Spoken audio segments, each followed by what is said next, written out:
When you connect Amazon to Inventory Planner, you'll see a warehouse reflected for each country in the Amazon region, as well as a fulfilled by merchant warehouse. Disable any warehouse not needed for forecasting, and save. If you're only selling on Amazon and have a cross-dock location, add an IP warehouse to reflect this stock and the location for shipment from vendors. Once you've added your prep warehouse, create a combined warehouse. This virtual warehouse will reflect all stock and all demand so that you can order additional stock needed to meet demand. Add contributing warehouses so that the appropriate information is reflected. Then select a combine method. In this case, we'll select combine sales, stock, and purchase orders because these are two physically separate locations. If you're fulfilling from one location when creating a combined warehouse, then you'll want to ignore stock in one of the locations so that you don't double count information. Next, select a default destination warehouse. When creating a purchase order from this combined warehouse, we'll ship first to the prep warehouse, so that will be our default destination warehouse. Next, select a forecasting method. We have seasonal as well as two non-seasonal forecasting methods.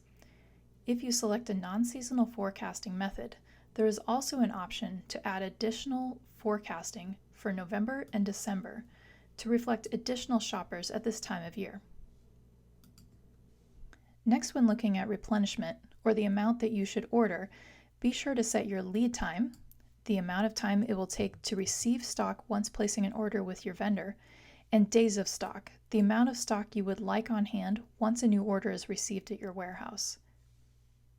On the replenishment screen, you'll see recommendations for how much to purchase. Be sure to set your lead time, which is the amount of time it will take to receive stock from your vendor once placing a purchase order, and days of stock, or how much stock you would like to receive when the new order arrives. Once you've set your planning period, select items and create a new purchase order.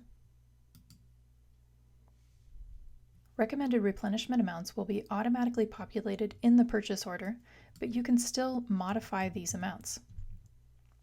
Information like minimum order quantity can be input and stored in the catalog and inventory planner to be automatically populated on your purchase order. Once you've made necessary edits, create the purchase order, and you can email this directly to your supplier from Inventory Planner. When the new order arrives, receive stock and save. This will add to the stock amounts in your prep warehouse.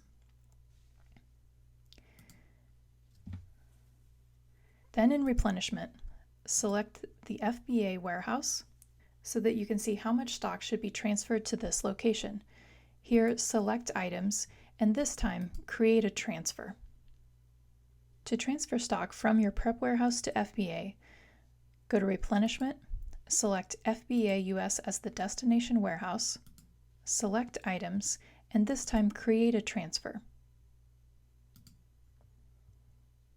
We'll select the source warehouse as the prep warehouse. We'll receive alerts when there is not sufficient source stock to transfer to this location, and we can remove these in bulk from the transfer.